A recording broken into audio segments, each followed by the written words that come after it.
Think about this one. The Apostle Paul was an arch enemy of the church, and he became an ardent follower. The Apostle Paul was one of the great minds of the first century. He was one of the most educated men of his day. Went to the school of Gamaliel.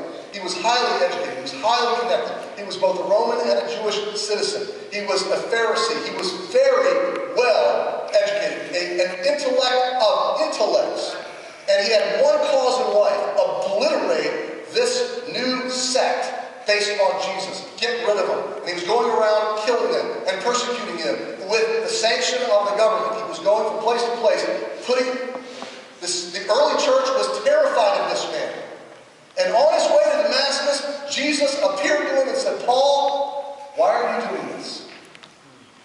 And Paul saw Jesus Christ, became a Christian, and completely 180 degrees the opposite direction, became an ardent follower of Jesus.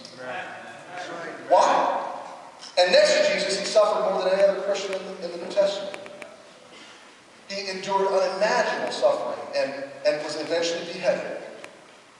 What would make this man that was so vehemently against Christianity willing to now be beheaded for Christianity if he didn't see the resurrected Jesus? Next, the early church and martyrs, we already talked about that, but they wouldn't have been willing to die. And the early church, just the story of the spread of this church, think about this, within a few years of Jesus' resurrection, the church spread to the known world, to the point that the Roman government got involved and got ticked off that these Christians were turning the world upside down. And a few ragtag fishermen don't turn the world upside down unless they've seen God come back to life. Amen. That's a pretty powerful thing. And then finally, the historical record, and I wanted to share with you a couple things. The historian Josephus, many of you have read him or been familiar with him. When Pilate suggested that the principal men amongst us had condemned him to the cross, those that loved him at the first did not forsake him, for he appeared to them alive again the third day, as the divine prophets have foretold. That's a secular historian of the first century.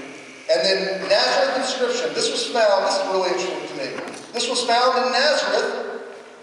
It was unearthed, it dates back to the first century. It was an edict issued from Caesar, from Rome. And this is what he says to the 30 people living in Nazareth.